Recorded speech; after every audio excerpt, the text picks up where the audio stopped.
Hi, boys and girls. I want you to meet C2. This is my chicken. She doesn't feel very well today, so I thought we would let her join us for class today. So, C2, we're going to start off with some songs.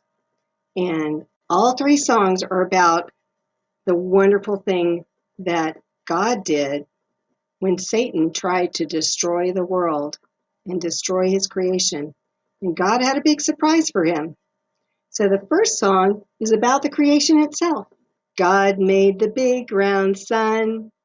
God made the tall, tall trees. God made the birds that fly. And God made me.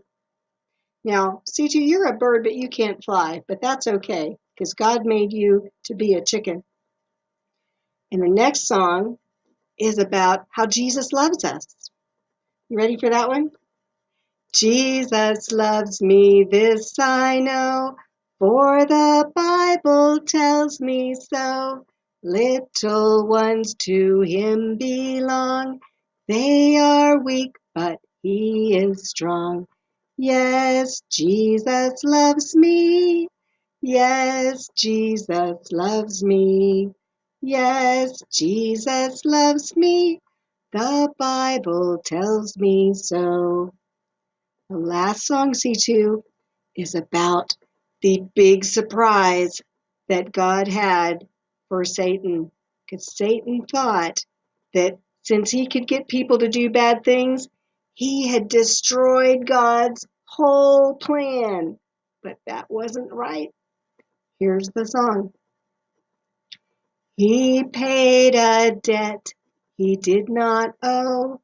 I owed a debt I could not pay. I needed someone to wash my sins away. And now I sing a brand new song, Amazing Grace. Christ Jesus paid the debt that I could never pay. Bless you. All right, C2. Well, now we got a story for you. Are you ready? This is the best story ever. It's about how Jesus died for us. But there's a surprise at the end. Are you ready? Jesus, the Lamb of God.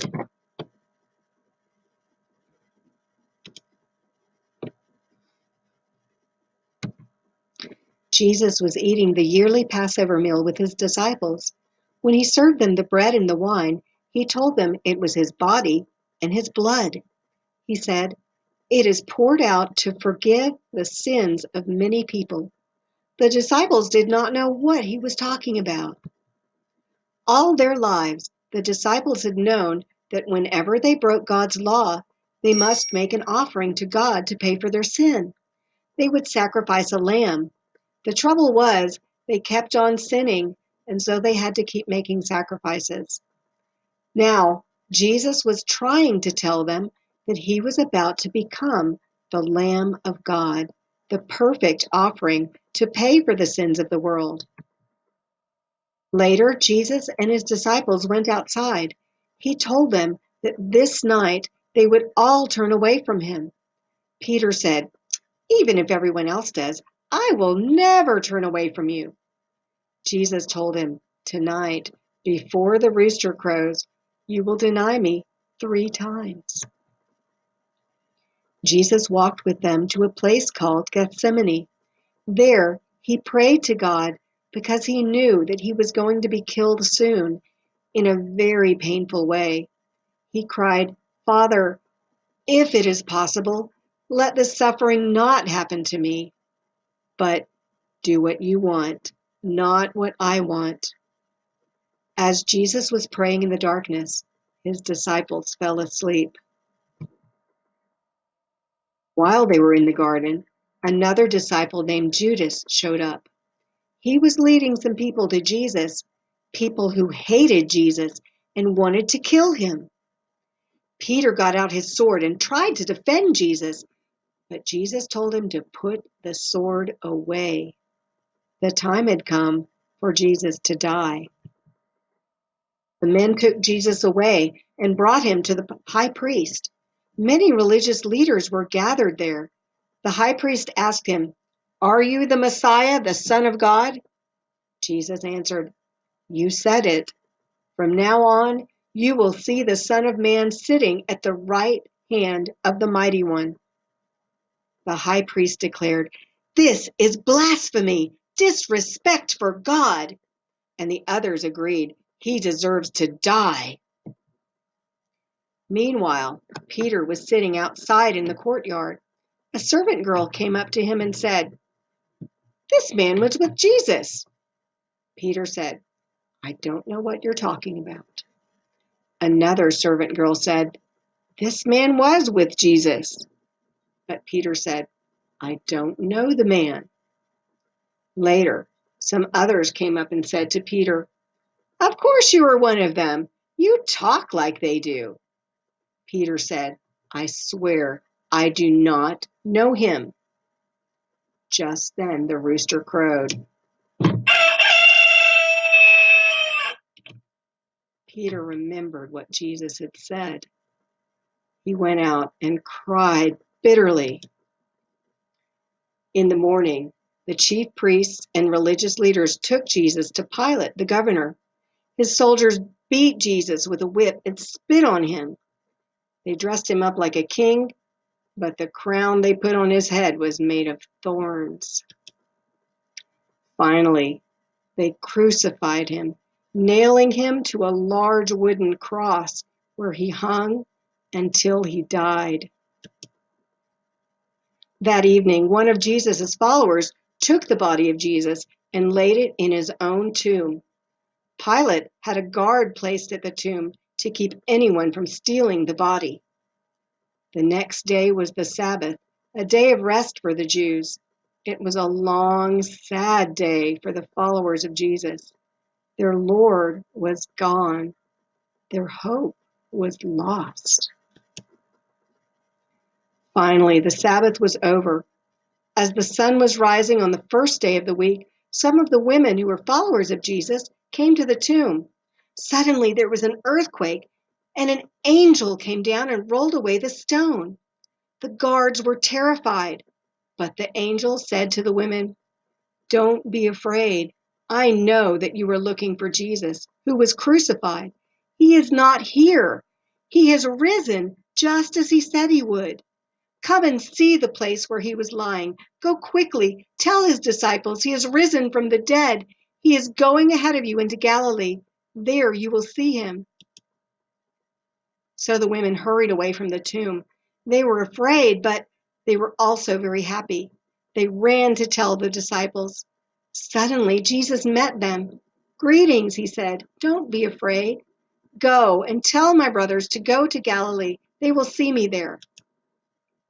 Then the 11 disciples went to Galilee. They went to the mountain where Jesus had told them to go. When they saw him alive again, they worshiped him. Then Jesus came to them. He said, "All authority in heaven and on earth has been given to me. So you must go and make disciples of all nations. Baptize them in the name of the Father and of the Son and of the Holy Spirit. Teach them to obey everything I have commanded you. And you can be sure that I am always with you to the very end." The disciples did just that. They taught people about Jesus and baptized them. They told how Jesus had let himself be killed so that he could be the sacrifice for their sins. And best of all, Jesus proved he was the Son of God. He was stronger than death itself. Some of the disciples even wrote down the things they had seen so that we could read about them today. One of the disciples wrote these words, "For God so loved the world that he gave his one and only Son, that whoever believes in him shall not perish, but have eternal life." And that is the best news ever. Hi, I'm going to show you guys how to make resurrection eggs. These, I'm going to show you guys how to make resurrection rolls. These are a special treat. You can have them on Easter morning or whenever you want. and they just remind you about Jesus and how he rose from the dead. He did not stay dead, but he died for us. So here's what you need. You need a roll of crescent roll dough. You need some melted butter. You need some marshmallows, either the big marshmallows, little marshmallows, or if you have Peeps, you can use those. And some cinnamon and sugar. So the first thing you do is open your crescent rolls. And you're going to need 2 crescent rolls for each little roll. So here's one triangle, and you're going to put it with another triangle. Kind of smash those together like that. Okay, and then you're going to take a big marshmallow or some little ones like that. These are kind of smashed together. You're going to roll them in the butter and mix some cinnamon and sugar together and roll the buttered marshmallows in the cinnamon and sugar. Then you're going to wrap them up in the crescent roll dough. And when you do this, you want to think about how the marshmallows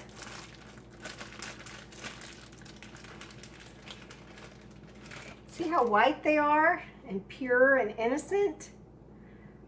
Kind of look like a lamb. And Jesus was our lamb. He was our sacrificial lamb.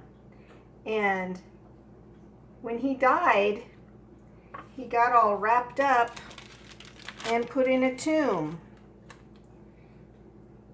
So here he is. You can think about how Jesus was sealed up in the tomb. They didn't want him, the guards were there to make sure he didn't get out, even though he was dead, and they didn't want anybody stealing his body away. So if you're going to use the Peeps, you may not need the cinnamon and sugar and butter if you're using the Peeps, because they're kind of flavored already. But so you can just take a Peep and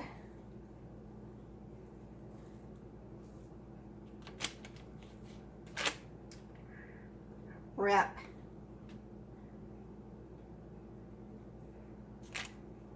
the little marshmallow bird in the crescent roll dough. And that works just fine. I'll do another one.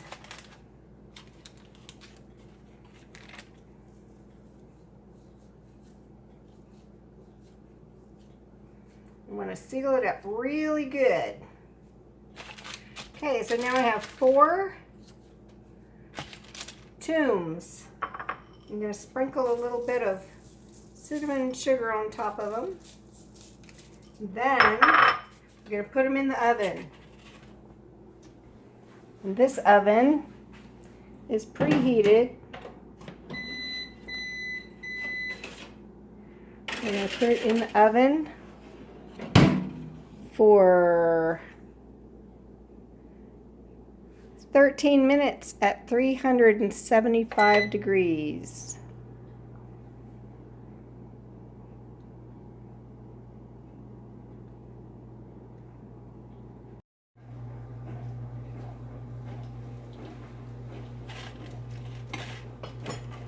So the resurrection rolls are all cooled off now and we can have one.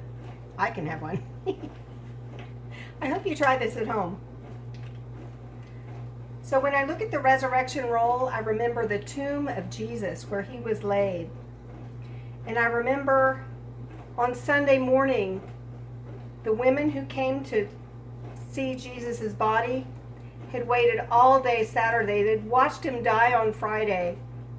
And all day Saturday, they were so sad because their king, their leader, their Lord was gone. And so they were going to prepare his body. On Sunday morning, they came to the tomb. And you remember what happened? The tomb was empty. Jesus was risen. He was alive again.